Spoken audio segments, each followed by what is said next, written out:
This is our new full-size truck, 3/4, 1-ton vehicle, best in segment for carrying load, pulling trailers, and there's a lot here. And let's talk about it from the chassis, because the chassis really it's the backbone of the truck. If you can build the backbone right, then all else will come together nicely for you. Got an all-new frame here. In fact, the chassis is entirely new.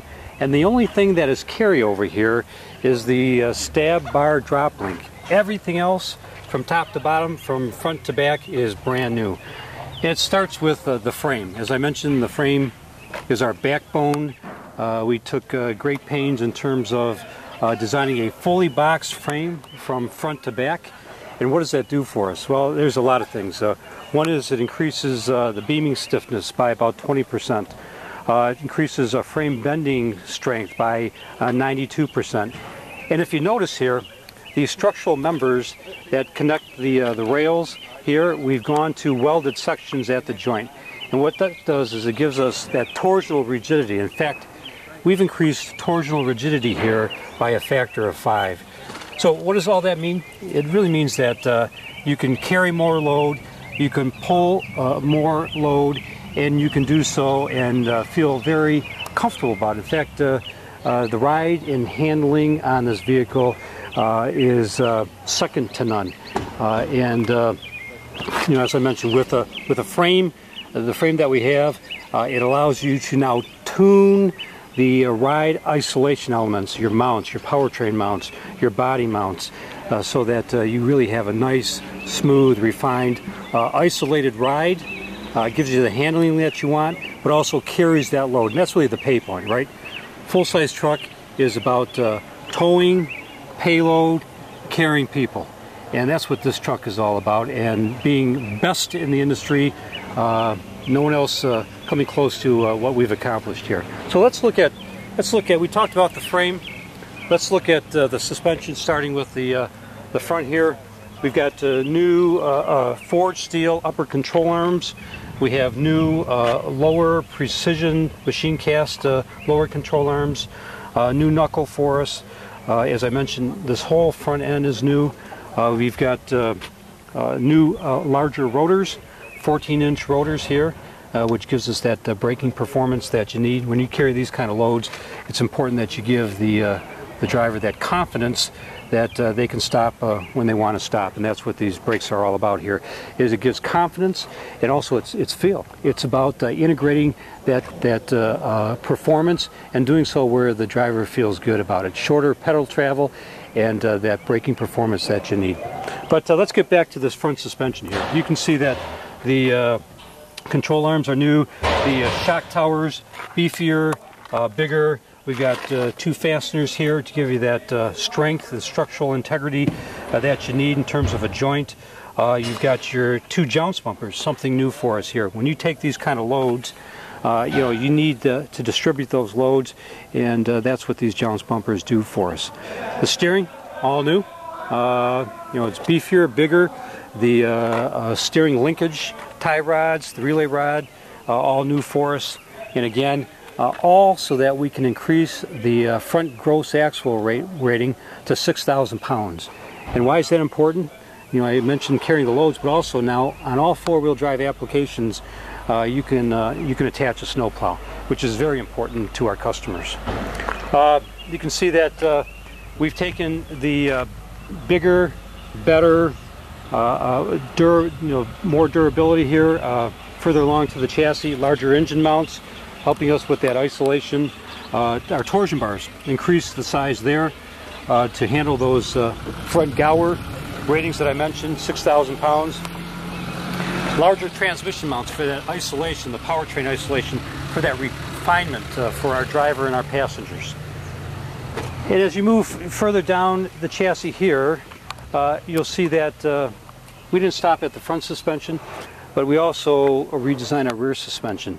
We've gone to what we call asymmetrical springs, which gives us the smoother launches and the reduced wheel hop.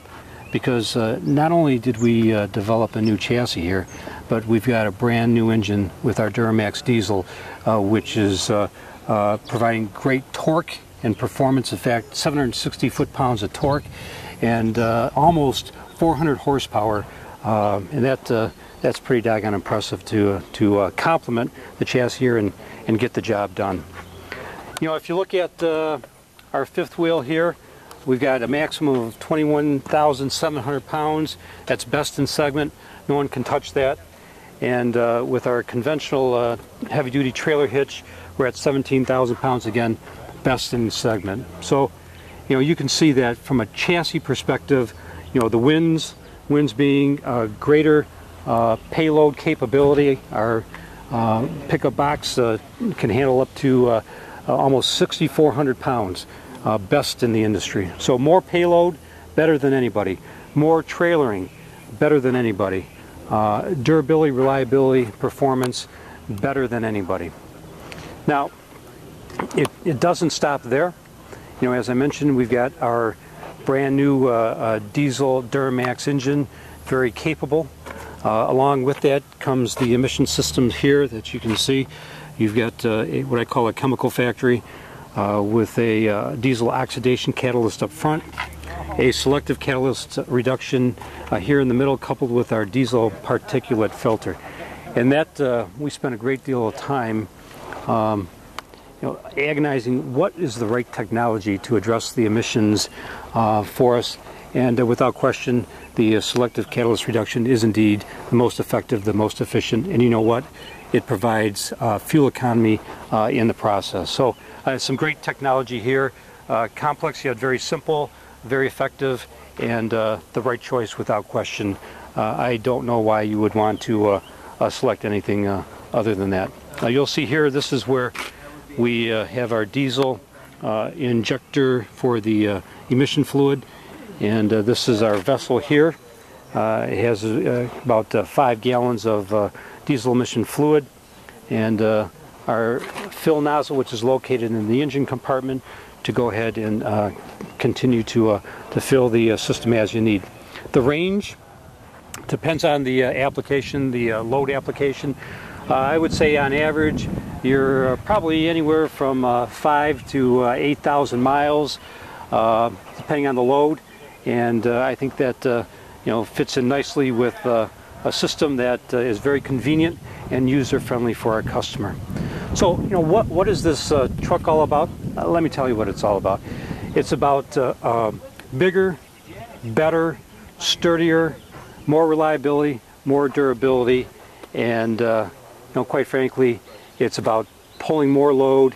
And what does that mean? That means dollars in our customer's pocket, because that's really what it's all about here. We want to provide something to our customer that meets their needs, meets their wants, and is the best solution for their application. And that's what this truck does. For those people that haul corn or produce or grain, there isn't a better truck. For those people that pull horses, there isn't a better truck.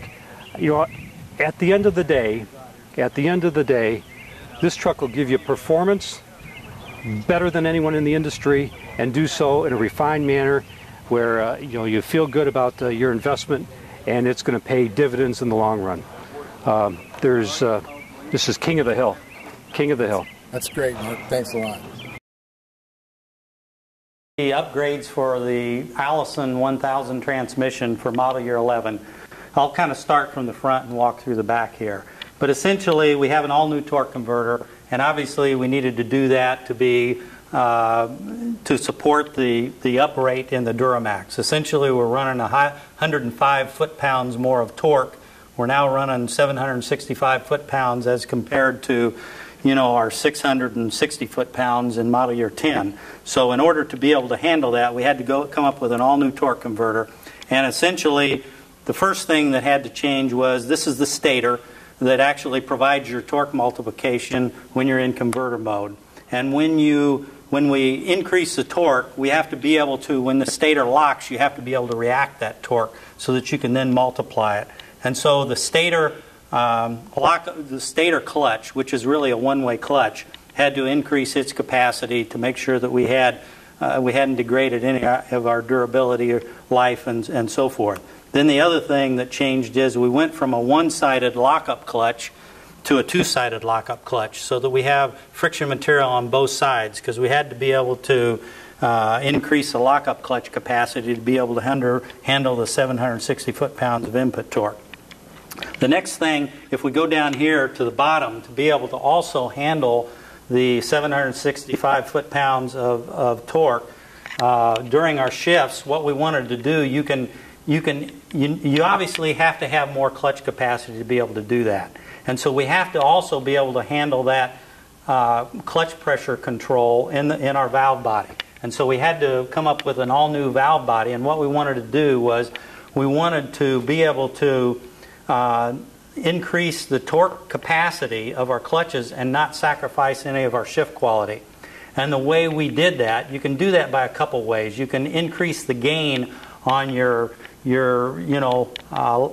clutch apply pressure system, or what we did was we didn't want to increase our gain, because when you increase your gain, then you don't have as much controllability for your clutches, so your shift quality can be sacrificed at that point. But what we wanted to do was we kept our gain the same, and then once you trim on the clutch and the clutch is applied, comes to synchronous speed, then we have a boost feature that bumps up that pressure to increase that capacity on the clutch.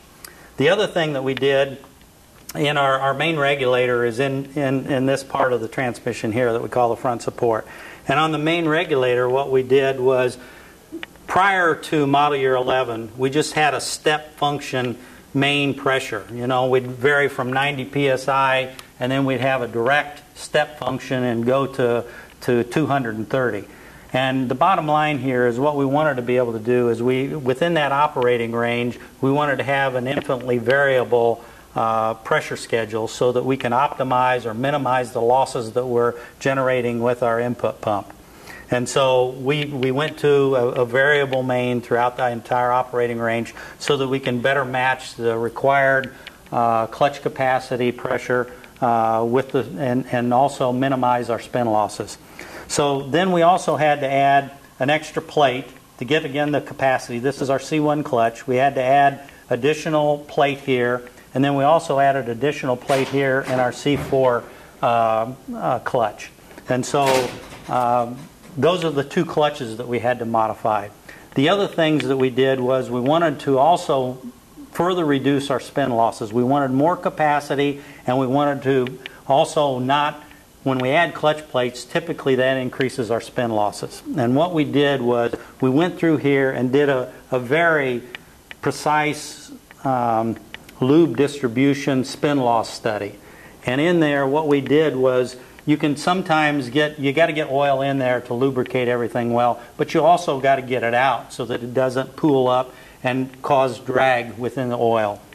We went in and we modified that and we optimized that. Plus, we also, in the different clutches, we went in and we modified our clutch plates to make sure that we minimize the spin loss of the rotating clutch plates. And so we modified the clutch plates from that perspective. The other thing that we did was, both from an input housing standpoint, we actually stiffened this input housing. We also modified the adapter housing, and we had to stiffen those two members to basically make the entire drive line stiffer. Because what you want to do is you want to make sure that that's got adequate stiffness in it, that you raise the bending resonance for the entire power pack above the operating speed, so that you don't hit some critical resonance and basically fatigue the one of the components. If you're sitting there driving 80 miles an hour down the road at a constant point, we want to make sure any of those resonant points are above and outside of the operating range of the vehicle, so that you can't hit any critical resonances. And then also on the four-wheel drive, we also went to a bigger output shaft to handle the torque as well. So I think I've hit 90, I'm sure, I think I've hit all the major ones. There was about, I don't know, 57 part numbers or so that changed in the transmission. Great, that is awesome. 2011 Duramax LML engine, new for our brand new product here in 2011. To start with, It is a brand new horsepower and torque rating, 397 horsepower, 765 foot-pounds of torque, there to give you the maximum working capability, the maximum truck capability in the market. We have a brand new fuel system. This is a brand new 2,000 bar or 30,000 PSI piezo-controlled injection system, new pump, new injectors, and new piping. That gives us a great balance of fuel economy, noise, performance, and emissions, a great part of the system. We have a brand new EGR system here. This is the EGR valve, and we have both cooled EGR as well as hot EGR on the engine. The combination of the two is a great emissions tool and allows us to really take advantage of the calibration, the emissions, the SCR after treatment system to give the product the best power and torque capability, the best fuel economy, and the best emissions capability. Really think a good addition. On the turbocharger, we have a single VNT turbocharger, very similar to the turbocharger that was on the previous product. Different tuning for the product for the power and torque and emissions, but we've added a feature called exhaust braking. And with exhaust braking, we use these vanes on the turbine side. We close those down, create a lot of exhaust back pressure when needed to help slow the vehicle. So that way we can create a lot of negative torque or parasitic loss to save the brakes on the vehicle, to provide a much more pleasant towing experience. For instance, in cruise control, you can set the cruise control, and whether you're going uphill or downhill, you get great performance. You never have to touch a pedal. The control system in the vehicle basically takes care of everything for you for a really carefree, uneventful towing experience that's really low stress, low fatigue. Moving on to the other side of the engine, we have a new fuel filter system. This is our coalescer fuel filter. The great part about the coalescer fuel filter is it gives great protection to the system. It's better at trapping water, which can be a corrosive inside the fuel system and cause life problems if you get high water in fuel. So this fuel provides much better filtering of the water, as well as providing better life. We have a fuel filter switch on this product, which is there to give you a warning. So we don't ruin the day of a driver if you get a bad batch of fuel, high water, or high dirt in fuel. This switch will give you a little bit of warning that tell you that the fuel filter is getting plugged prior to it give you a chance to get to a place where you can have your fuel filter changed and try to give you a better overall experience. We also have a new component called downstream hydrocarbon injector. This is this piece right here. Instead of doing the particulate filter regeneration by generating the heat inside the engine and having the fuel leave the engine, we use this device. And this device injects fuel just past the turbocharger into the exhaust stream. And the great part about that is we decouple all of that action from the engine calibration, providing a more smooth engine calibration. But we also don't have the fuel dilution issues, fuel in oil. That can particularly be a problem when you're talking about applications using a biodiesel B20 and low speeds, cold temperatures, where that fuel can build up in the oil and cause pretty significant robustness issues and durability issues. So another good addition, gives us really true biodiesel capability. We're the only ones in the market with this feature.